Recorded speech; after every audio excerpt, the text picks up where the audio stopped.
So your three systems that you talk about, so I think we mentioned them, but the three replicable systems, can you sum them up so that way we kind of have it in So number one, common language, right? So this applies to CRM, this applies to go-to-market, all that kind of stuff. The second one actually is a sales playbook.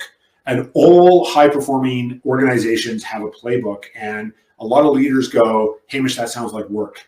And I say, it is. Let me bear some bad news and good news. But yeah. And the good news is, because most people think sales playbook and like, well, we have to do like a 1 week long offsite and we have to build all our scripts and our ideal client. It's like, no.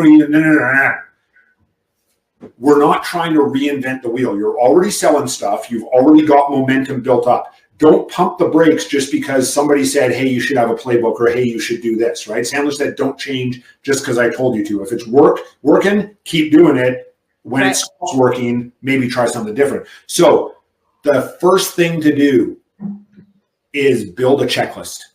Checklists are superior to scripts. And so the second thing, so number one, common language, including the CRM. Number two is build a playbook starting with a checklist. And I put a post up on LinkedIn recently about checklists. And ultimately, a checklist should be pretty much universal across all client interactions, across all touch points.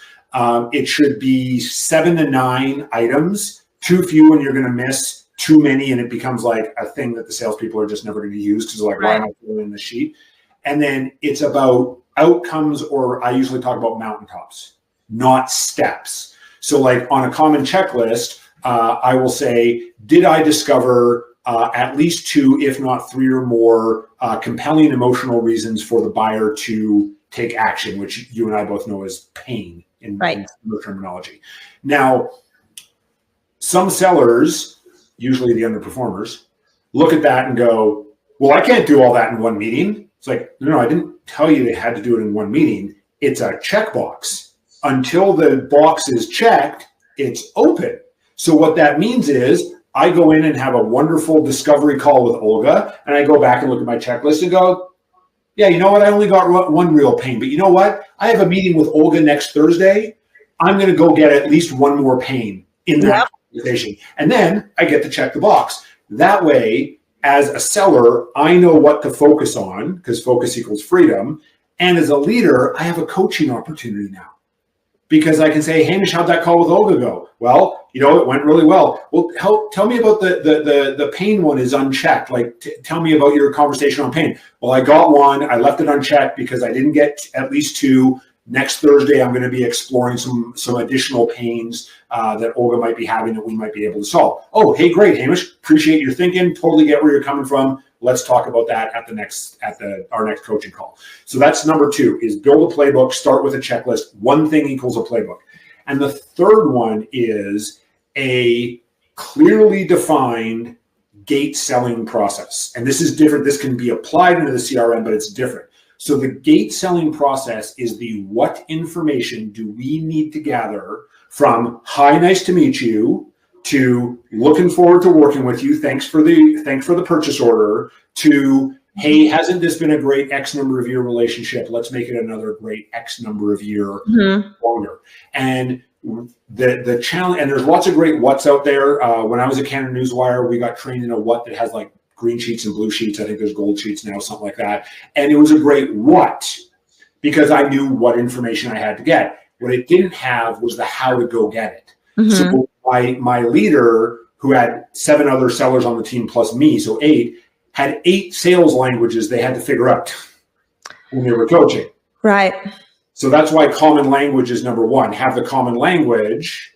And then number 3 is have that clearly defined what, because what this will allow you to do as a leader and eventually possible seller of your business is be able to very clearly define how to successfully qualify a buyer. Because until we do this, anybody who sends an email to info@companyname.com and says, give me a quote, the seller's gonna be like, here's how much it is. I did the work, but because they didn't actually qualify. So having that really clearly defined gate selling process not only with what information do you need, but what are the things that the buyer has to do to prove that they are actually a qualified buyer.